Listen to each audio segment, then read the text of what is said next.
In this video, I'm going to teach you how to draw assembly drawings. An assembly drawing is the first page or the first part of a set of plans.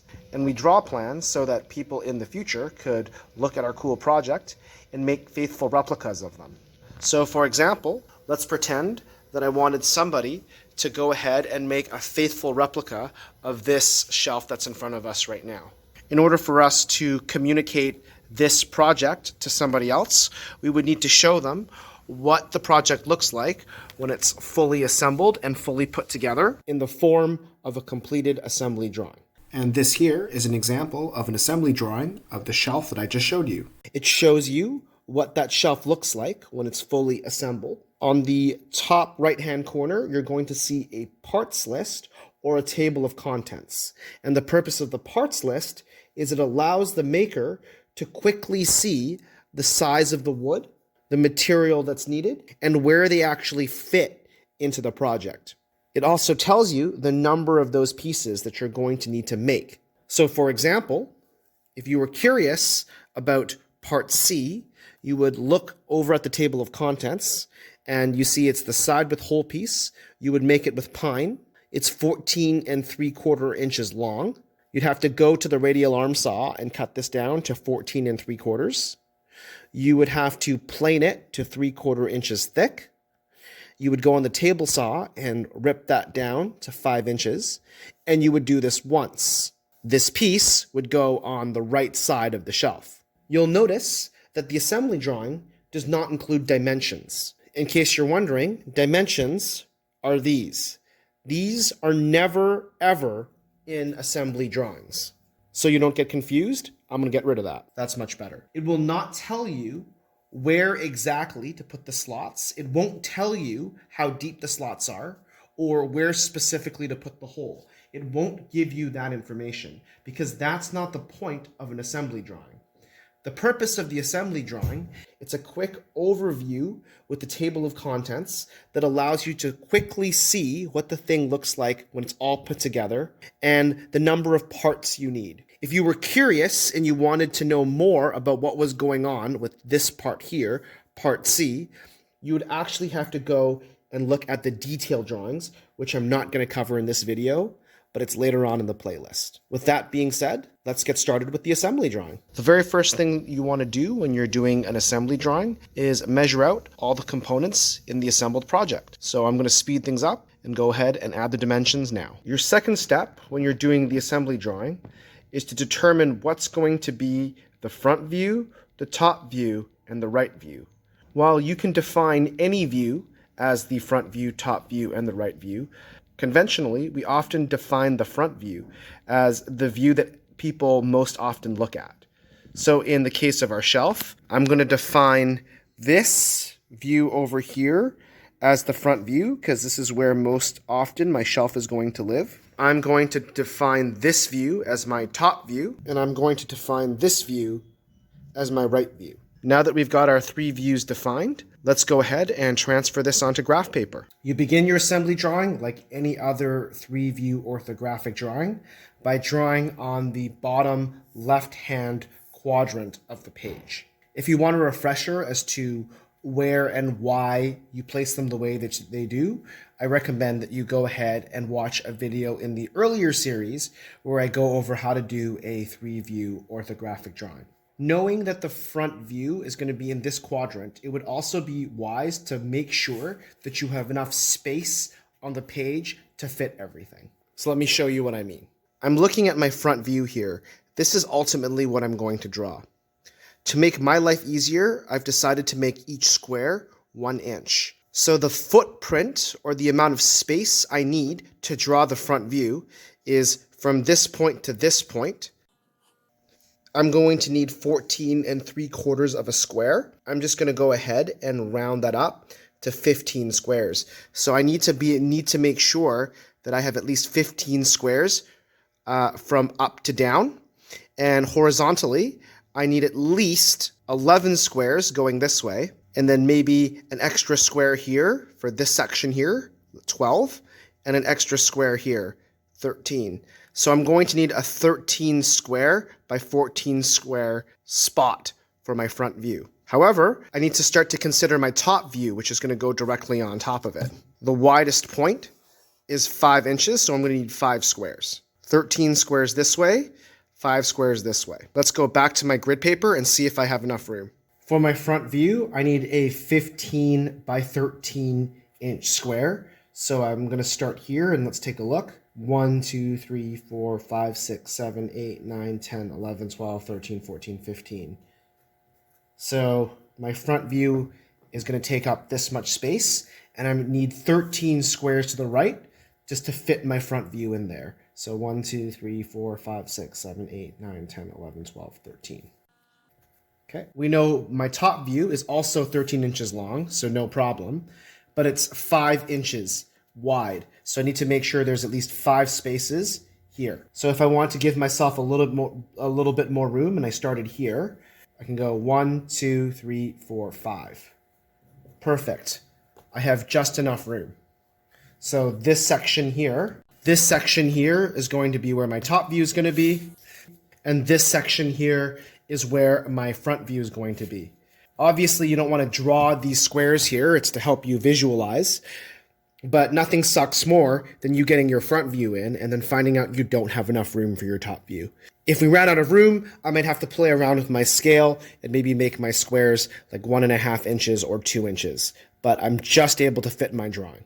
Now, of course, the next step would be to draw this front view right down here in this quadrant. To help speed things along, I've gone ahead and drawn the front view right onto my paper, bottom left-hand corner. And I've gotten most of the key details, and I just want to draw your attention to a few things. The first is scale. If you measure from this point here all the way to this point here on the top, you're going to read 14 3/4. However, if you were to count each individual square, remember I've said that each square is 1 inch. If you were to count each of these squares, you're going to count 15. There's obviously a discrepancy between here and here. For the purposes of my assignment, it's totally okay for you to round up. It doesn't have to be perfectly to scale. If you had a different instructor, they might ask specifically for scale, and if you were to do this on a computer program like AutoCAD, it would help you scale that out. And I can sleep at night knowing that there's a discrepancy between the number of squares here and here, because I know that the person who will be reading this assembly drawing will actually be looking at the parts list, which we'll talk about later, instead of counting each individual square. The scale is just to help things be neat and helps me get an idea of proportion. There are a few details that I didn't add to this drawing yet. For ease, I've broken off the side piece, so this is this. And you'll notice there's a curve here, and that this point here is higher and facing the camera closer. This is a little bit sunken further back. To figure out how I would draw that, I would measure the radius over here.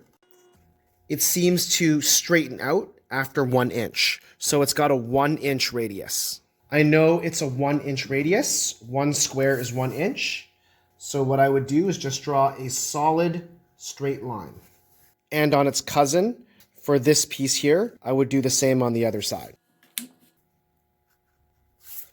Now, if I look very closely on this piece here, which is this one over here, if you look to the right side, there's an actual like black walnut plug here, and I can actually pop this out. So I know I'm going to need to do hidden lines somewhere over here. I'm just going to pause, complete all my views, and go back and do hidden lines. So I haven't forgotten this. My next step would be to draw the top view. As I've mentioned before, knowing that the widest point of my top view is 5 inches, I want to make sure that there's at least 5 spaces up on the top here. So if I were to start it here, I could go 1, 2, 3, 4, 5. I have just enough room. And now if we look at our top view, we've got this piece here. That's going to be this piece here. This one over here is this one over here. Now you'll again notice that there are curves. There's the 1 inch radius here. There's the 1 inch radius here. Also a radius here. And you can't notice with the tape, but also there's a radius over here as well. So I'm going to add those to my drawings. 1 inch radiuses means 1 square. Again, they're solid lines. With the front view done and the top view done, I'm going to go ahead and do the right view.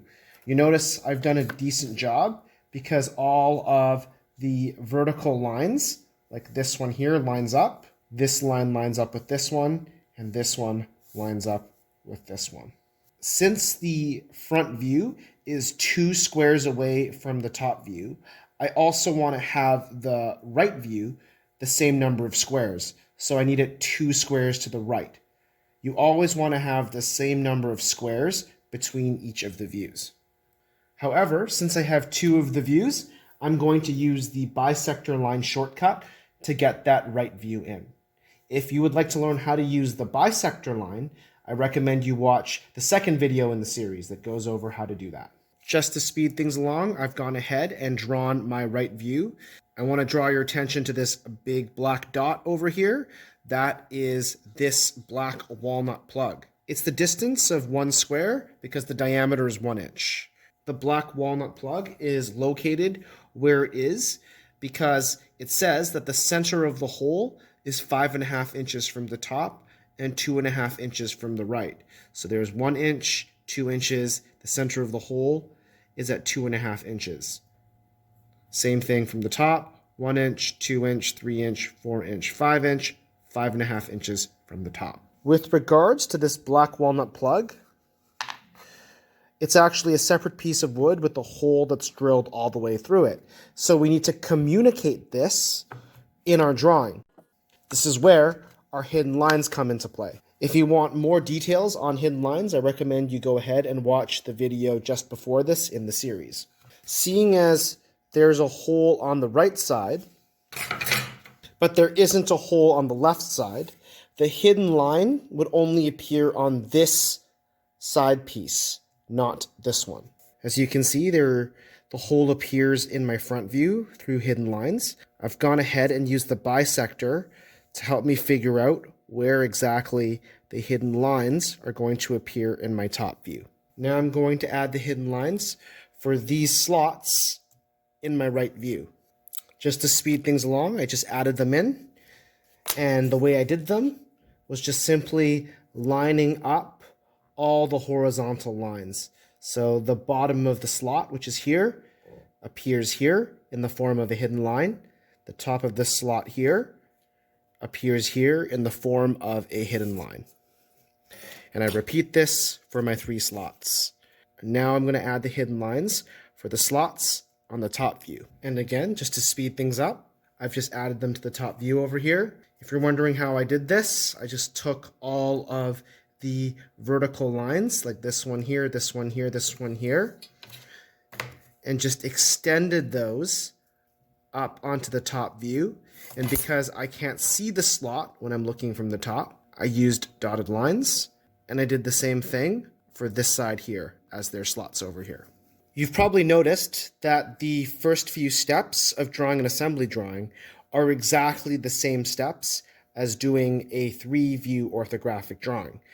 As I mentioned before, the 3-view orthographic drawing is the common language that unites all our plans together.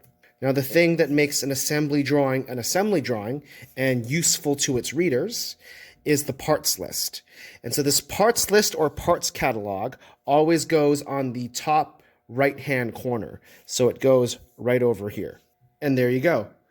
Let's zoom into this parts list and take a look to see what this chart entails and what you need to include in your parts list.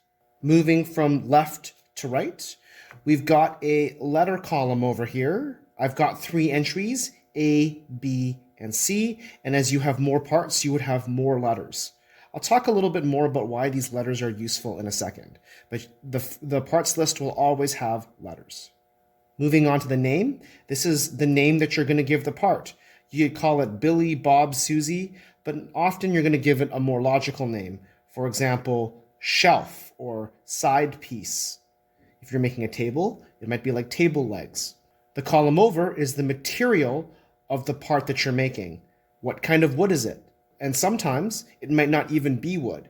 It might be acrylic, which is a type of plastic, or plywood, and you want to indicate the type of plywood you're getting, or sometimes it's metal like aluminum or steel. The material section is important because you couldn't tell what each of these parts were made of just by looking at these drawings. This might be plastic. This might be a different type of wood from this. The next three entries are your basic dimensions. So L for length. In case you forgot, length is the distance from here to here. Another way to think about it is it's the size that you cut to or the length that you cut to on the radial arm saw. Moving over, you've got the width. That's the distance from here, from this point here, all the way down here. So this, another way to think about it, is what you would set your table saw fence to when you're rip cutting strips. Moving over from width, we move over to our next entry, which is thickness. It's the distance from here to here. So think of that as what you would set the planer to when you're planing it down. The hashtag, or as we old people used to call it, the pound symbol, that's just a shorthand for quantity. How many of those parts do I need to make? If you only need to make one, write 1. If you need to make 100 of those parts, write 100. Now, this category here is called board feet. If you're a level 1 woodworker and this is your first year woodworking, I don't expect this board feet column to be here. But if this is your second or third year woodworking and I've taught you how to calculate board feet, it's a great idea to have a board feet column where you calculate your board feet. If you want to nerd out with me and you want to learn how to calculate board feet, I'll throw a link in the description below and you can go ahead and learn how to do that too. Before we delve into filling in the parts lists in our assembly drawing, it's worthwhile to pause and talk about what actually is a part. Well, you know that your woodworking project is made of a series of different pieces of wood, and so they're all considered parts. But something is considered the same part if all three conditions are met at the same time. So in order for something to be an identical or a same part, it must be made of the same material or the same type of wood. It must also be the exact same size. On top of that, it must also have exactly the same features. So the holes must be identical and located identically. The slots must be identical and located in the same place. And any angles or slants must also be identical. Only and if only these three conditions are met, it's considered the same part. Let's take that and apply that to our actual project. Now that you've put your parts list on that top right-hand corner, let's start to populate this chart. So let's take a look at our shelf over here and pause to see how many pieces of wood were needed to make this project. So there's one piece over here, 2, 3, 4, 5, but it's also important that you don't forget the wooden plug that was in this hole over here. So that's the 6th piece.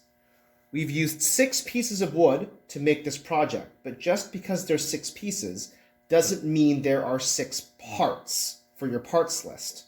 To help you conceptualize this, I'm going to break this shelf apart and help you sort them into parts. Now, I've already gone ahead and removed the plug. This for sure is one part because there's no other piece of wood here that looks like this or is the same material. So let's call that part A. Remembering that this black walnut plug is part A, or in this case, letter A, we're going to go ahead and fill in the first entry for this black walnut plug. I've gone ahead and named it plug. The material is black walnut. If I go ahead and measure my plug, I have the diameter of 1 inch. Because it's a circle, if it's 1 inch lengthwise, it's also 1 inch widthwise. And measured the thickness, the distance from here to here. So that's 3/4 of an inch. Again, the hashtag corresponds to the number of plugs you see in the drawing here. There's only one. And I'm just going to leave the board feet blank. I can calculate that later. And again, if you're doing an assembly drawing for the first time, you're a level 1 woodworker, you don't even have to include this column over here. Now that I've filled out that entry on my parts lists, I need to label that in my actual drawing. So to do that, you can draw an A, because that's referring to part A. Circle that A. Draw an arrow pointing to it, like such. You only need to label that part in one of the 3 views. It made the most sense for me to label it here, but if you wanted to, I guess you could have labeled that here or that over here. Let's break apart these 2 sides. For the time being, we're going to take these 3 shelf pieces and put them aside and just look at our 2 side pieces. So right off the bat, they're the same material. They're also the exact same size. Check. But although they're the same material and the same size, they're not the same part because they don't have the same features. True, they both have that rounded radius over there. Their slots are in the same location. Because this has a hole, this is a separate part. If this did not have a hole in it, we would consider these 2 parts the same part. But unfortunately, that hole means it gets its own column and its own entry. So for the purposes of our parts list, let's call this piece part B, and the one with the hole on it part C. Now let's catalog part B onto our parts list. Now name-wise, this part here is this piece over here. So I might call it left side. It's made of pine. Looking back at our actual piece, our length is what we would cut on the radial arm saw. So it's the distance from here to here. You'll notice that it's technically shorter here. And so if you're confused as to what number to write, you'd always write the longest point. So from here to here. Therefore, it's 14 3/4. The width is this distance here, 5 inches. As for the thickness, that's 3/4 of an inch. And there's only one of these left pieces. It's this one here. So I'm going to label it B to correspond with this part. Just for clarity, I'll just draw a line in between each row. Because this is the same length and the same size, I can just go ahead and copy all of those dimensions over here. And of course, the one with the hole on it, it's a one-of-a-kind piece. So the quantity is 1. Again, important for your readers to know what piece you are referring to. So label it with the C. This leaves our 3 remaining pieces of wood, our 3 shelf pieces. Now again, if we take a look at them and flip them over, they're exactly the same size. You'll notice that there aren't any holes or slots or angles or bevels or rounded parts added to them. So they all have the same features. So they're the same size, they're the same features. However, these 2 pieces of wood are pine. This one, you can notice because it's slightly darker, is alder. Because they're different materials, we'll classify the alder shelf as part D, and we'll classify the remaining 2 pine pieces as part E. So D is the alder piece, the alder shelf. It's the one in the center. Putting that on our drawing, just before I forget, I'm going to label that center shelf D. Name-wise, I might call it middle shelf. The material, it's not pine, it's not black walnut, it's alder. The length is 11 inches,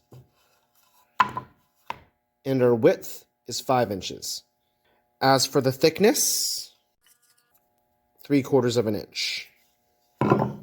And it's a one-of-a-kind piece. And this remains our last 2 pieces, our pine shelves. Remember, there's 2 of them. So I'm going to indicate this with an E and this with an E. This allows the reader to know that these two parts are the same, but this one isn't. I'm just going to go ahead and fill out these two columns. And logically, in order for this shelf to kind of fit together, these three pieces would need to be the same size. So I can actually just copy these dimensions.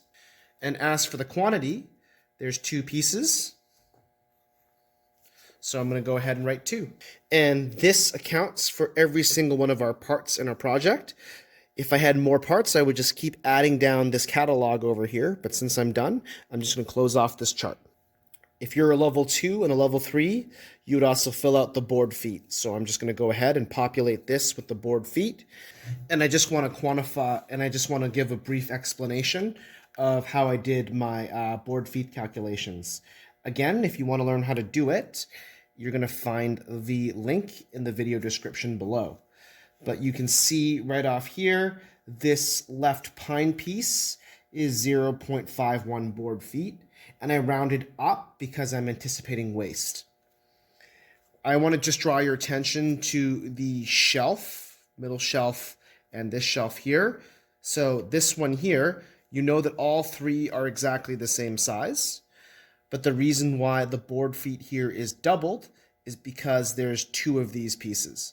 Hypothetically, if I needed 3 pieces of alder that are all exactly the same, and this number was 3, I would just multiply this number by 3. And the reason why I've arranged the total board feet like the way that I have is I could just add up all these numbers, have that number right down here, and then that would allow me to have a rough idea of how much I need to pay if I was actually buying the lumber myself to make this project. And that's how you do an assembly drawing. You'll notice that this assembly drawing doesn't give you all the information you need. For example, it doesn't tell you how far down you're supposed to put this hole and how far to the right you're supposed to put that hole. It gives you a rough approximation. We know that our scale isn't perfect, so you couldn't assume where you were putting that hole. Likewise, the assembly drawing doesn't tell you how deep the slot is. It also doesn't tell you where exactly you're supposed to put the slot, and it doesn't give you any information about just how big these curves are. And all of those bits of information that I just mentioned, you're not going to see that in the assembly drawing. You're actually going to see that in the next part of the plans, which is the detailed drawings. So stay tuned and watch the next set of videos if you're interested in learning about the detailed drawing. There should never be numbered dimensions like this anywhere on your assembly drawing. It is supposed to be dimension free. All the information about slot depth, slot location, hole location, all of that stuff that would require dimensions would not appear in the assembly drawing. Instead, they appear in the next part of your plans, which are called the detail drawings. So if you want to learn more about detail drawings, watch the next video on my playlist.